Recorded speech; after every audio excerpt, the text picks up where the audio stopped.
Right, so this is going to be the first step.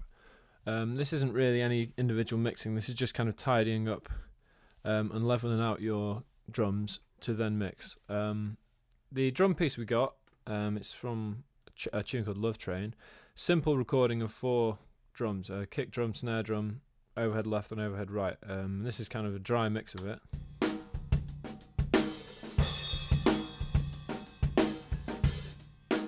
It's quite a varied beat, so it does all sorts of things. It's quite a heavy beat, lots of snare drum, some big fills.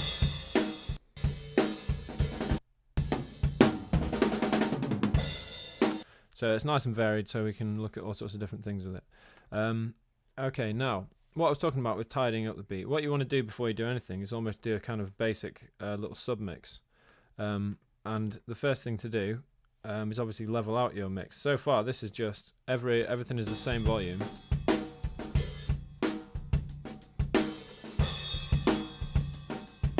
So you just have kick, snare, overheads, they're all at -6. This is good practice, by the way. Make sure that when you're first listening back to your drums, you don't want them all at 0. You don't want them at 0 dBFS, of course, because of clipping.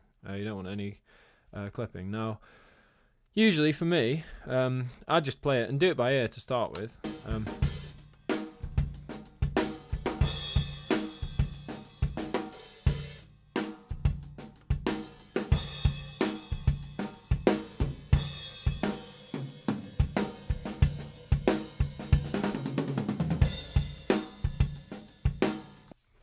Usually I like to have the kick and snare a little bit more dominant compared to the overheads.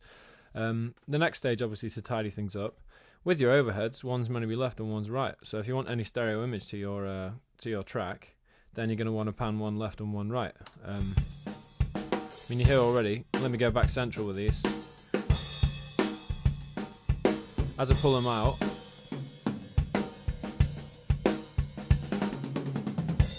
spaces your whole drum sound out, and obviously when you heard those tom fills, you hear it going from ear to ear, and so you're making full use of the stereo image with that. One thing to say is you might not want them 100% left and right.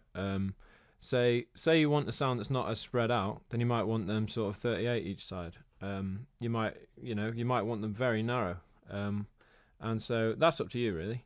For this case, I'm just going to put them as wide as possible. So that's sounding like a bit more leveled to me, that's okay. And so that's it, that's the first part. Just generally level it out, do a bit of panning on the overheads, and get the kind of sound you want. Now what I'm also going to do in this is our most dry kind of drum part. What I'm going to do is get a bounce of this. I'm going to bounce this out. So I've put the selected the locators around everything. I'm actually going to do a stereo bounce of this. Of course, you don't want it MP3, you want it at PCM, you want it in the same format it was recorded in, you don't want to compress it with anything. I mean, you don't want to make the file smaller or change the file. So it's a 24-bit WAV. I'm just going to call it dry drums. I'm also going to add it to the audio bin because you'll see why. If I now bounce this, shouldn't take that long. The reason for this is, one of the main rules also for when you're drum mixing or mixing anything, you should continually A/B signals, and what that means is have a listen back to the dry signal. If you're putting loads of effects on, or if you're whatever you're doing to it, you need to keep listening back to the dry signal. One of the reasons being because if you're doing something, it's not always easy to tell if what you're doing is making it sound better or not. So keep listening back to the dry thing to actually listen and ask yourself the question: is this actually sounding any better by what I'm putting on it, or is it sounding worse? Or is it making no difference at all? And that should help you make the decision of whether to whether to completely change what you're doing and change it around, because you don't want to just be putting on effects processing for the sake of it.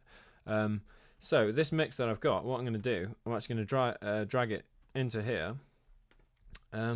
If I solid it and heard it, then it would